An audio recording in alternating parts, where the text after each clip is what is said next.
Hello everyone, मैं शुभा शर्मा स्वागत करती हूँ आप सभी लोगों का आपके अपने चैनल जीएस बाय शुभा में। तो कैसे आप सभी लोग? मैं आशा करती हूँ आप सब लोग बहुत ही अच्छे होंगे, एकदम स्वस्थ होंगे। तो चलिए अब आज की जो हमारी ज्योग्राफी की क्लास है अब हम उस पर आते हैं। सो गाइस, जैसे कि आप लोगों को पता ही है, ज्योग्राफी में हम वर्ल्ड ज्योग्राफी पढ़ रहे हैं और वर्ल्ड ज्योग्राफी के अंदर आज हमारा एक नया टॉपिक स्टार्ट होगा। तो लास्ट टॉपिक में हमने क्या पढ़ लिया था? लास्ट टॉपिक में जो था हमारा वो था हमारी पृथ्वी की आंतरिक संरचना, मतलब कि हम कह सकते हैं इंटरनल स्ट्रक्चर ऑफ अर्थ। उसके बारे में हमने डिटेल में पढ़ लिया था। फिर हमने ये जाना था कि जो बाह्य संरचना होती है पृथ्वी की, उसको कितने भागों में विभाजित किया गया, उसको कितने पार्ट्स में डिवाइड किया गया। तो 4 पार्ट्स में डिवाइड किया गया है। लास्ट क्लास में हमने उन 4 पार्ट्स के बारे में पढ़ा था, मतलब उन 4 पार्ट्स को जाना था कि 4 जो भाग हैं वो कौन से हैं। अब आज हमारा नया टॉपिक स्टार्ट होगा। हम कहने के लिए उसको कह सकते हैं कि जो हमारी पृथ्वी है उसकी बाह्य संरचना किस तरीके की है, उसमें क्या क्या चीज़ें हैं, क्या क्या बातें हैं। बट फिर भी हम पहला टॉपिक जो लेंगे टॉपिक वाइज ही लेंगे। तो आज जो हमारा टॉपिक रहेगा वो रहेगा हमारा लिथोस्फीयर, यानी कि स्थल मंडल। तो स्थल मंडल एग्जैक्ट में क्या है, किस तरीके से है, उसमें क्या क्या बातें बताई गई हैं, एग्ज़ाम के हिसाब से क्या क्या इंपॉर्टेंट है, वो हम सारा कुछ कवर कर लेंगे। मतलब जो चट्टानें वगैरह हैं, किस तरीके की चट्टान पाई जाती है हमारी पृथ्वी पे, कौन सी चट्टान के कितने भाग हैं, रॉक्स जो होती हैं, तो ये सब हम सारा डिटेल में कवर करेंगे। ठीक है, तो आई होप इतनी बात आपको क्लियर हो गई होगी। चलिए, तो सबसे पहले लिथोस्फीयर के बारे में क्या बताया गया है? तो इसमें बताया गया है पृथ्वी की संपूर्ण बाह्य परत, जो हमारी अर्थ है, पृथ्वी की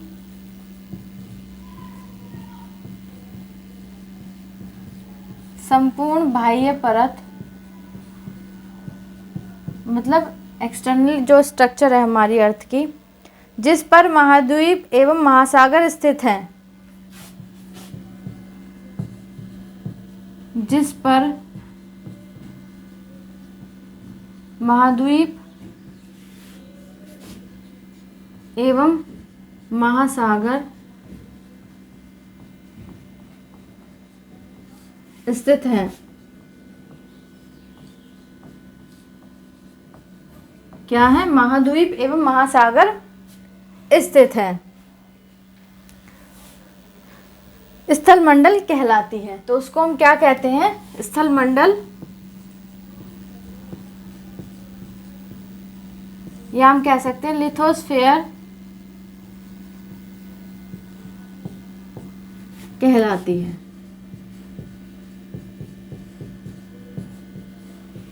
ठीक है, इतनी बात क्लियर हो गई। चलिए, नेक्स्ट है पृथ्वी के कुल 29% भाग पर स्थल, पृथ्वी के कुल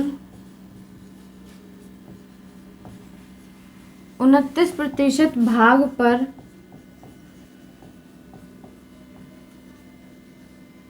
स्थल तथा 71% भाग पर जल है, तथा 71% भाग पर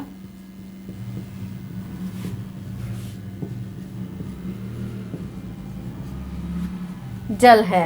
ओके, आगे है पृथ्वी के भू क्षेत्रफल व जल क्षेत्रफल का अनुपात,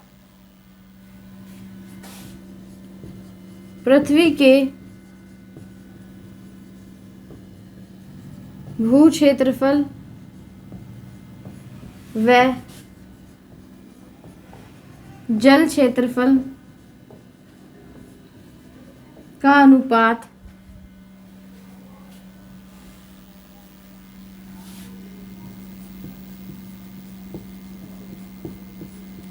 3:7 का अनुपात है, का है। कितना रेशो है? 3:7। मतलब पहले लिथोस्फीयर के बारे में जानो कि लिथोस्फीयर स्थलमंडल क्या होता है। तो जो हमारी पृथ्वी है, हमारी जो अर्थ है, उसकी जो संपूर्ण बाह्य परत है, मतलब जैसे ये हमारी अर्थ है, तो जो जो हमें अर्थ पे दिखाई दे रही है, मतलब बाह्य परत। जैसे मैंने इंटरनल और एक्सटर्नल के बारे में लास्ट क्लास में आपको समझाया था, तो जो बाह्य परत मतलब बाहर बाहर से जो चीज़ें हमको हमारी पृथ्वी पर दिखाई दे रही हैं, जिस पर क्या है, महाद्वीप है और महासागर स्थित है, तो उसको हम क्या बोलेंगे, उसको हम लिथोस्फीयर कहते हैं, या स्थलमंडल कहते हैं, या स्थलमंडल वो कहलाती है।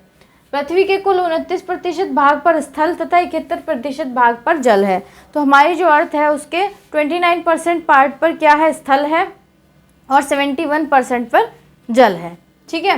पृथ्वी का जो भू क्षेत्रफल है और जो जल क्षेत्रफल है, मतलब जो पृथ्वी का भूमि वाला एरिया है, भू क्षेत्रफल है, या जल वाला जो एरिया है, जल क्षेत्रफल है, उनका रेशो कितना है, उनका रेशो है 3:7। अगर अनुपात में आपको एग्जाम में पूछा जाता है तो आप 3:7 बताएंगे।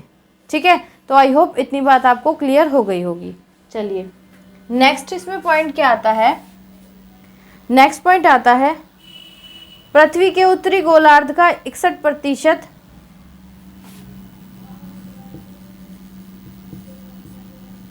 पृथ्वी के उत्तरी गोलार्ध का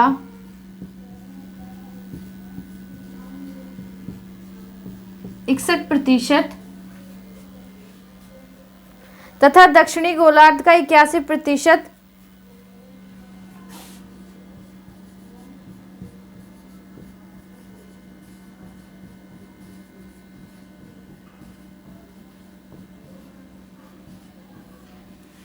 का 81%,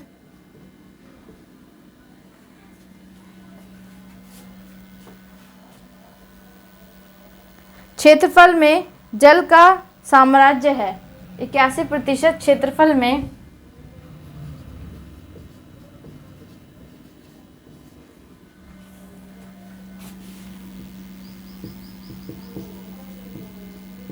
जल का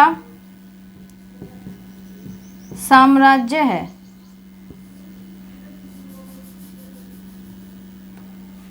जल का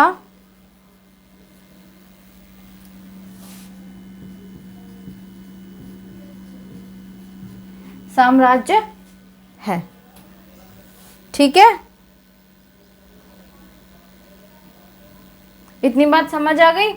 तो नेक्स्ट पॉइंट इसमें है कि जो पृथ्वी है, पृथ्वी का जो उत्तरी गोलार्ध है, जो नॉर्थ पोल है, और उसका 61%, और जो दक्षिणी गोलार्ध है, जो साउथ पोल है, मतलब उसका 81% जो एरिया है, जो क्षेत्र है, वो क्या है, क्षेत्र में जल का साम्राज्य है। मतलब उत्तरी गोलार्ध में देखें तो उत्तरी गोलार्ध में का 61% और दक्षिणी गोलार्ध का 81% जल से यानी कि पानी से घिरा हुआ है। ठीक है। तो आई होप इतनी बात आपको क्लियर हो गई होगी। चलिए इसको रब करके आगे नेक्स्ट देखेंगे, आगे क्या है इसमें।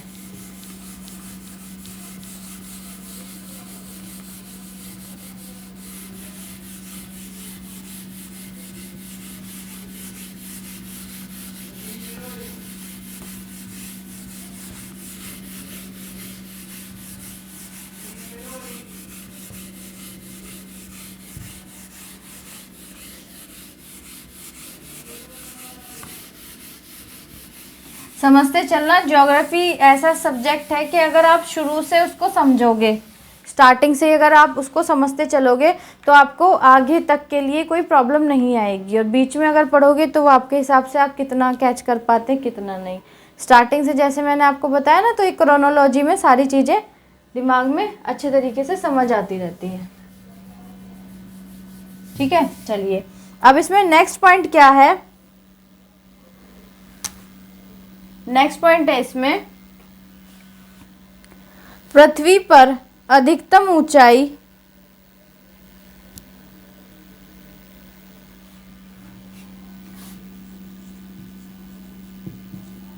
पृथ्वी पर अधिकतम ऊंचाई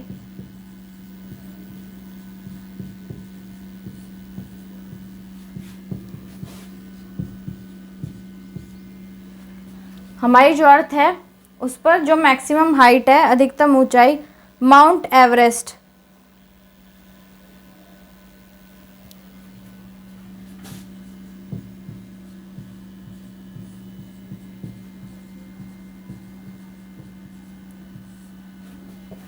अधिकतम ऊंचाई माउंट एवरेस्ट 8850। माउंट एवरेस्ट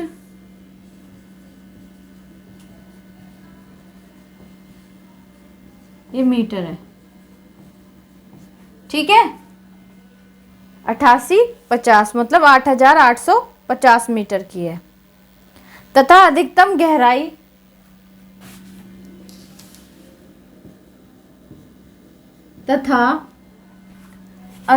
गहराई डेप्थ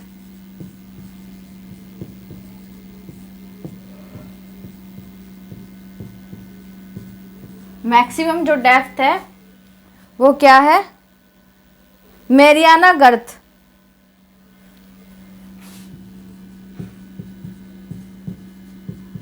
मैरियाना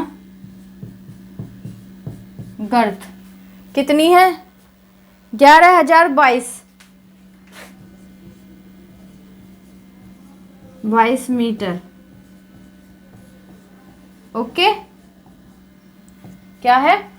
11,022 मीटर है, ठीक है।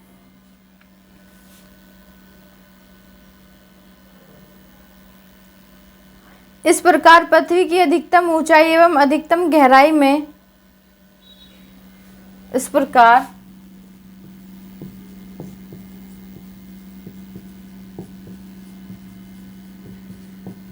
पृथ्वी की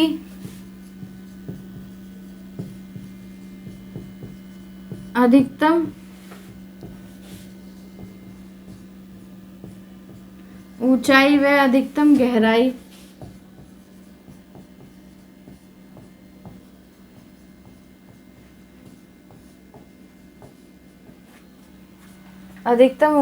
अधिकतम गहराई में लगभग 20 किलोमीटर का अंतर है।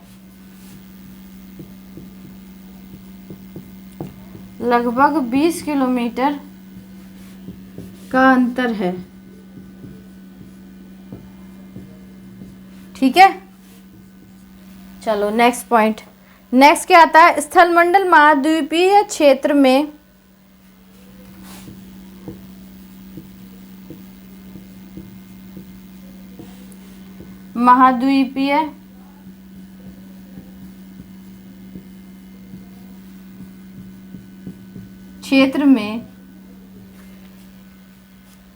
स्थलमंडल महाद्वीपीय क्षेत्र नहीं है, क्षेत्रों कर लीजिए। क्षेत्रों में अधिक मोटी 40 किलोमीटर,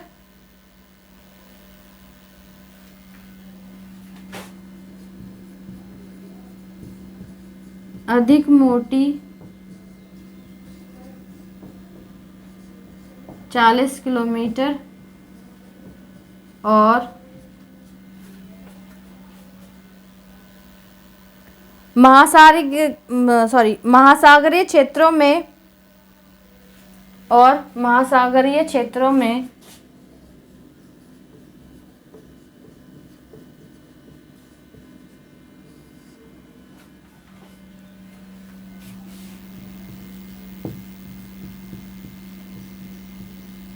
महासागरीय क्षेत्रों में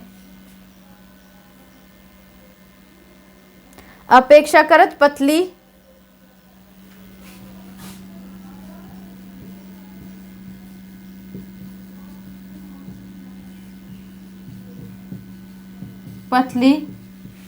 12 से 20 किलोमीटर है। कितनी है? 12 से 20 किलोमीटर है। तो देखो, जो हमारी पृथ्वी है, जो हमारी अर्थ है, तो अर्थ पर जो मैक्सिमम हाइट है, मैक्सिमम सबसे ज़्यादा ऊंचाई किस चीज़ की? जो हमारी माउंट एवरेस्ट है, कितनी है उसकी? जो कि नेपाल के अंदर है। तो कितनी है? 8850 मतलब 8850 मीटर है। और जो अधिकतम गहराई है बिल्कुल डेप्थ पे, तो वो किसकी है? मरियाना गर्त है, एक 11,022 मीटर की है वो, ठीक है। तो इस प्रकार पृथ्वी की जो अधिकतम ऊंचाई व अधिकतम गहराई में लगभग 20 किलोमीटर का अंतर है दोनों में। ये अप्रॉक्स में है, ठीक है भाई, ये ना स्टार लगा लेना, ये अप्रॉक्स में है। एग्जैक्ट एक बार चेक कर लेना कितनी है, मुझे इतनी ही याद है। तो लगभग 20 किलोमीटर का अंतर है दोनों में। कितना है? लगभग 20 किलोमीटर का अंतर है। आगे है जो स्थलमंडल है, जो स्थलमंडल महाद्वीपीय क्षेत्र है, उसमें जो अधिकतम मोटी है अधिकतम मोटाई जो है स्थल मंडल महाद्वीपीय क्षेत्र में अधिकतम मोटाई या मोटी 40 किलोमीटर और जो महासागरीय क्षेत्र है उसमें अपेक्षाकृत जो पतली है वो 12 से 20 किलोमीटर की है। ठीक है, तो आई होप इतनी बात आपको अच्छे तरीके से समझ आ गई होगी। ये सारे वो क्वेश्चंस हैं वन लाइनर की फॉर्म में जो कि एग्ज़ाम में पूछे गए हैं। ठीक है, या पूछे जा सकते हैं। चलिए नेक्स्ट अब आगे चलते हैं, आगे देखते हैं आगे क्या है।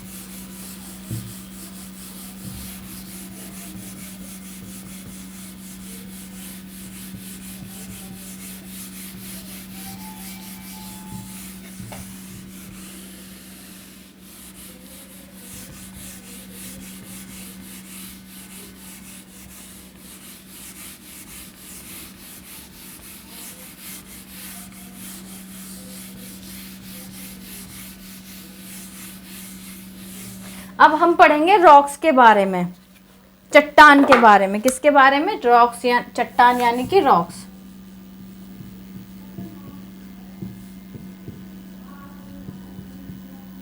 ओके, तो रॉक, पहले ये जान लो कि रॉक होता क्या है, क्योंकि बहुत से बच्चे ऐसे हैं जो बिल्कुल बेसिक से स्टार्टिंग से पढ़ रहे हैं और जो नहीं भी पढ़ रहे हैं उनका रिवीजन हो जाएगा। ठीक है, तो पहले हम ये जानेंगे कि जो चट्टानें हैं, जो रॉक्स हैं, वो एग्जैक्ट में होती क्या हैं।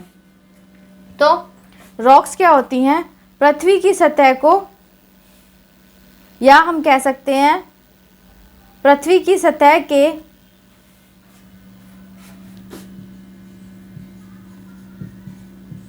पृथ्वी की सतह के कठोर भाग को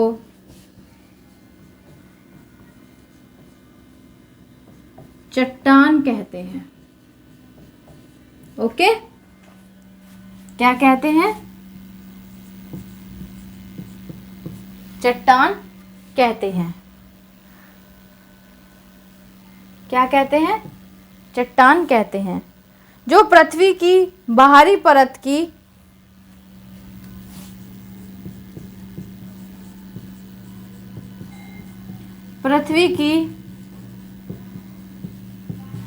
बाहरी परत की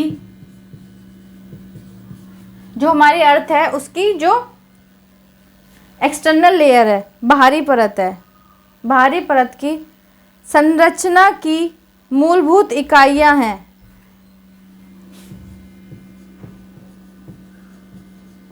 संरचना की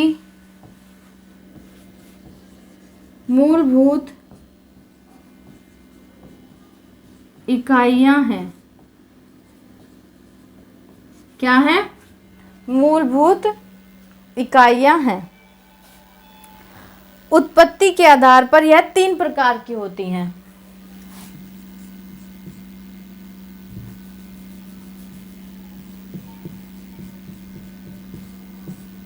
उत्पत्ति के आधार पर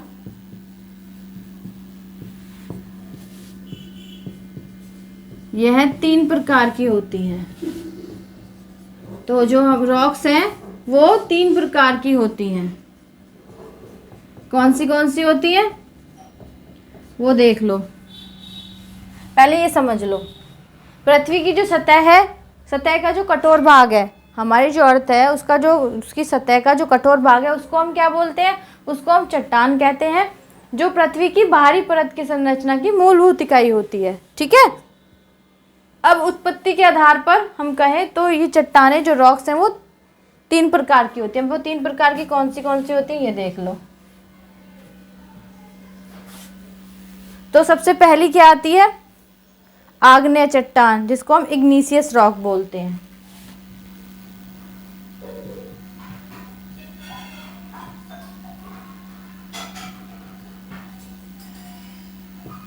जिसको हम क्या बोलते हैं? इग्नियस।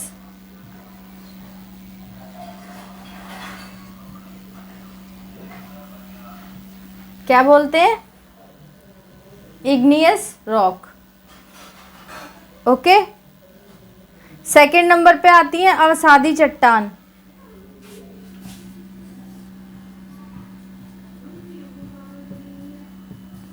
अवसादी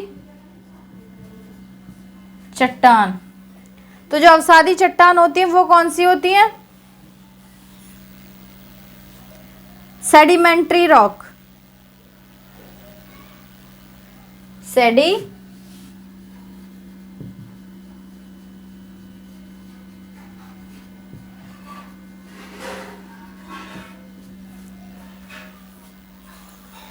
सेडिमेंट्री, ठीक है। और नंबर 3 पे जो रॉक्स आती हैं, तीसरे नंबर पे कौन सी चट्टानें आती हैं? कायांतरित चट्टान। कायांतरित चट्टान।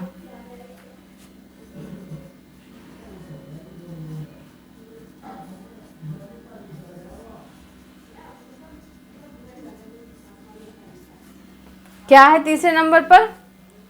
कायांतरित चट्टान, मेटामॉर्फिक रॉक।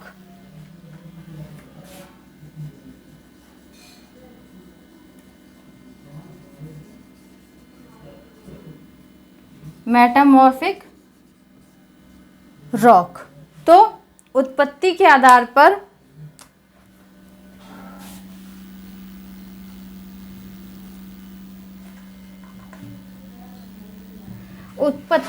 पर जो चट्टानें होती हैं वो 3 प्रकार की होती हैं। पहली होती है आग्नेय चट्टान, दूसरी होती है अवसादी चट्टान और तीसरी होती है कायांतरित चट्टान।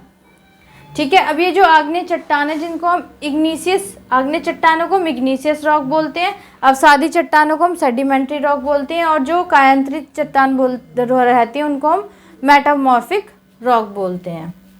क्या बोलते हैं? Metamorphic rock.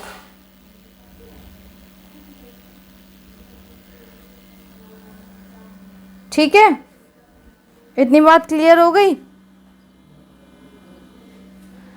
अब वो हम पढ़ेंगे पहले आग्नेय चट्टानों के बारे में। अब जो हमारी इग्नीशियस रॉक होती है ना, ये लगभग 6 या 7 तरीके की होती हैं। तो पहले हम इनके जो आग्नेय चट्टान है इनके बारे में जानते हैं। चलो,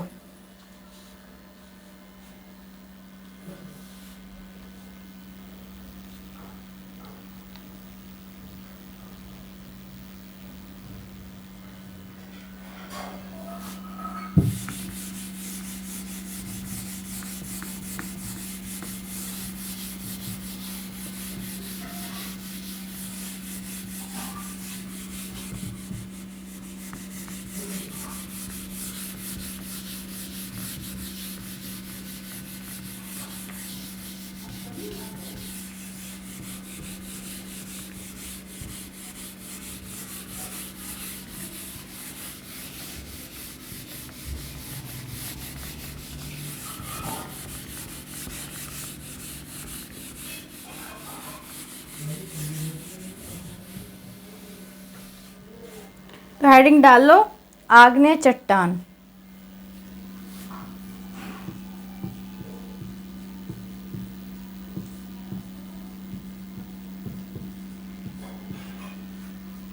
जिनको हम क्या बोलते हैं?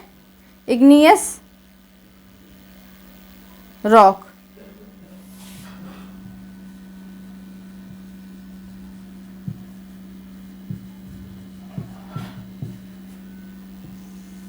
अब इग्नियस रॉक कौन सी क्या होती हैं, कैसी होती हैं वो देख लो। यह मैग्मा या लावा के जमने से बनती हैं। यह मैग्मा या लावा, मैंने बता दिया था मैग्मा या लावा क्या होता है, के जमने से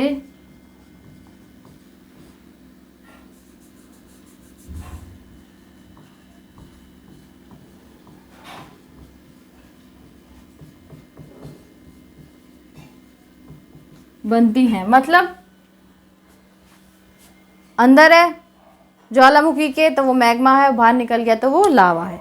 तो मैग्मा या लावा के जमने से बनती है। जो आग्नेय चट्टानें होती हैं वो मैग्मा या लावा के जमने से, जब वो जम जाते हैं धीरे धीरे, तो उससे वो इग्निशियस रॉक या हम बोलते इग्नियस रॉक या हम आग्नेय चट्टान उनको कह सकते हैं। तो वो जमने से उनके बनती हैं।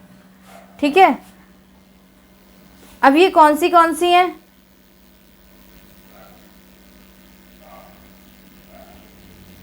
वो देखते हैं।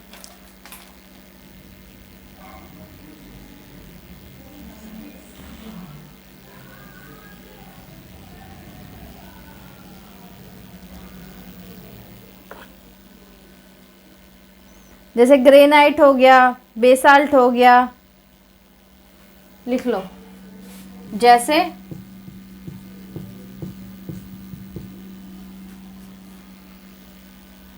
ग्रेनाइट, बेसाल्ट,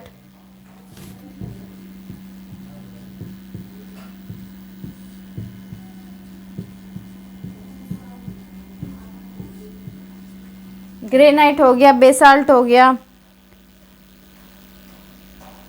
पैग्माटाइट हो गया,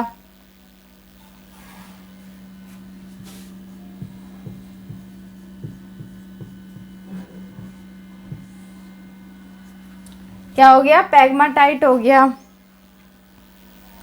डायोराइट हो गया,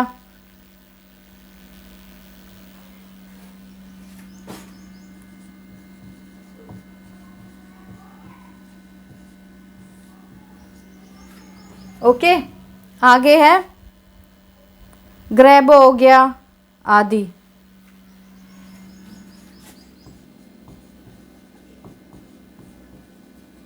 तो ये तो होती है हमारी इग्नियस रॉक, या फिर हम बोलते हैं हमारी आग्नेय चट्टानें। ठीक है, आगे इसमें नेक्स्ट पॉइंट क्या आता है? नेक्स्ट पॉइंट देखो,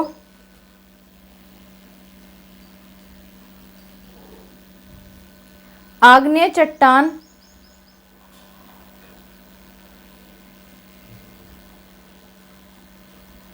एक पॉइंट लिख लो, फिर आगे का कल करवाऊंगी।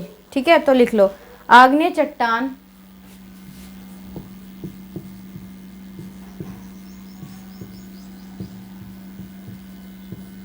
जो आग्नेय चट्टान होती हैं, आग्नेय चट्टान स्थूल परत रहित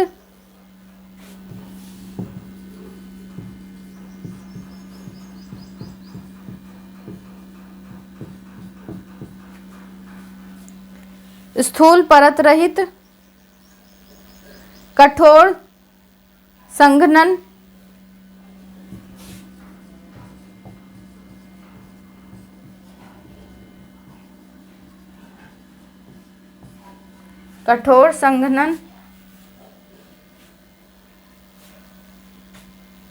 एवं जीवाश्म रहित होती हैं, एवं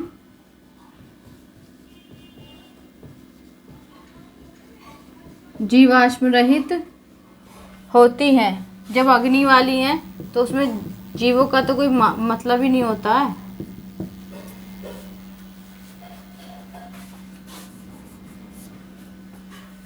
ठीक है,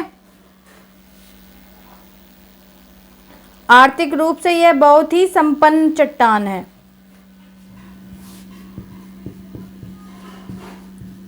आर्थिक रूप से यह बहुत ही संपन्न चट्टान है। कैसी चट्टान है? अगर इकोनॉमिकली देखें तो ये बहुत ही संपन्न चट्टानें हैं, संपन्न रॉक्स हैं। इसमें चुंबकीय लोहा क्या क्या पाया जाता है ये देख लो अब क्यों है। इसमें चुंबकीय लोहा, मैग्नेट वाला जो आयरन होता है वो, निकेल, तांबा, सीसा,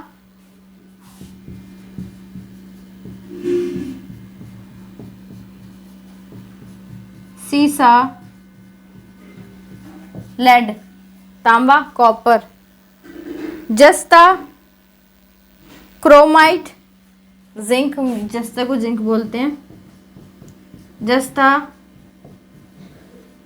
क्रोमाइट, क्रोमाइट को क्रोमाइट ही बोलते हैं, मैग्नीज, सोना तथा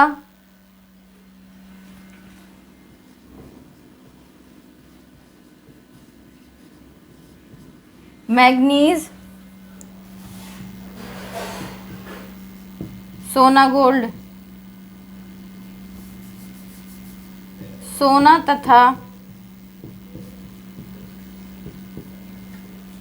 तथा प्लेटिनम पाए जाते हैं।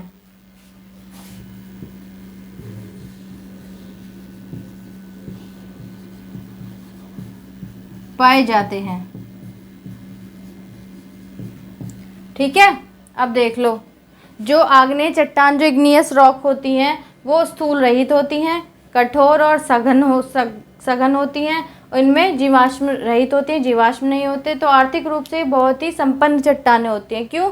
क्योंकि इन जो रॉक्स होती हैं, इनसे हमें क्या क्या मिलता है? इनसे हमें लोहा, आयरन, जो हमारा मैग्नेट वाला जो आयरन होता है, चुंबकीय लोहा, निकेल, तांबा, लेड, सीसा, तांबा, कॉपर, लेड, सीसा, जस्ता, जिंक, क्रोमाइट, मैग्नीज, सोना गोल्ड तथा प्लेटिनम पाए जाते हैं। तो ये सब चीज़ें, अगर क्वेश्चन इनमें से एक भी आए, इनमें से एक भी पूछा जाए कि ये सब चीज़ें हमें कौन से तरीके की, किस प्रकार की जो रॉक्स होती हैं, जो चट्टानें होती हैं, उनसे पाया जाता है, तो हम कह देंगे कि हमको ये आग्नेय चट्टानों से मिलते हैं।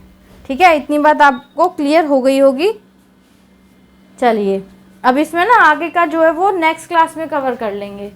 ठीक है, आज के लिए ना इतना ही रहने देंगे, क्योंकि फिर क्लास ज़्यादा लंबी हो जाएगी। तो क्लास आपको कैसी लगी है प्लीज़ आप कमेंट में ज़रूर बताइएगा। अगर अच्छी लगी है तो इसको लाइक भी कीजिएगा, और आपके साथ जो भी और साथी हो पढ़ने वाले, उन तक भी इस क्लास को शेयर कीजिएगा। मतलब इस चैनल के लिंक को या इस क्लास के लिंक को शेयर कीजिएगा, ताकि ज़्यादा से ज़्यादा लोग हमारे इस चैनल से जुड़ सके और कंप्लीट डिटेल में जीएस पढ़ सके। मतलब जो क्लासेस है ये, वैसे तो मैं टाइटल में सारी डाल ही देती हूँ, एसएससी वगैरह सब के लिए है, बट मैं फिर भी आपको बता रही हूँ कि आप कोई सी भी एग्ज़ाम की तैयारी कर रहे हैं, किसी भी एग्ज़ाम की, सब में जीएस सेम ही पूछी जाती है। टॉपिक सब में लगभग सेम ही होते हैं, वो ही होते हैं। वनडे एग्ज़ाम की बात कर रही हूँ मैं, यूपीएससी या यूपीपीसीएस वगैरह के एग्ज़ाम की इसकी बात नहीं कर रही हूँ। उसके अलावा जितने भी एग्ज़ाम होते हैं सब के लिए ही इम्पॉर्टेंट है, चाहे मैं टाइटल में वो चीज़ डालूँ उस एग्ज़ाम के लिए या ना डालूँ। ठीक है, तो बिल्कुल डिटेल में, बिल्कुल डीप में मैं सारा आपको करा रही हूँ। अगर इससे भी ज़्यादा आपको डीप पढ़ना है, मतलब जो एनसीईआरटी वाला आता है वो और ज़्यादा, उनमें जो क्लासेस वाइज सारा डीप पढ़ना है, तो भी आप बता देना, मैं वो भी पढ़ा दूँगी। और रही उसकी बात, जो हमारी, जो मैंने PYQ सीरीज़ की आपको बोला था, वो भी जल्दी शुरू कर देंगे। ठीक है, उस क्लास को भी ऐड ऑन कर लेंगे। उससे ये होगा कि MCQ के फॉर्म में आपको हिस्ट्री कवर हो जाएगी। पहले हिस्ट्री स्टार्ट करूँगी उसमें, और सब्जेक्ट उसमें बाद में, क्योंकि ज्योग्राफी है पढ़ रहे हैं और पॉलिटी भी हमारी चल रही है, फिर साथ के साथ हमारा हिस्ट्री भी होता रहेगा। ठीक है, तो अगर आपको कोई भी सजेशन वगैरह देना है, या आपको लगता है कोई भी इम्प्रूवमेंट हो सकता है, तो प्लीज़ आप कमेंट में ज़रूर बताइएगा।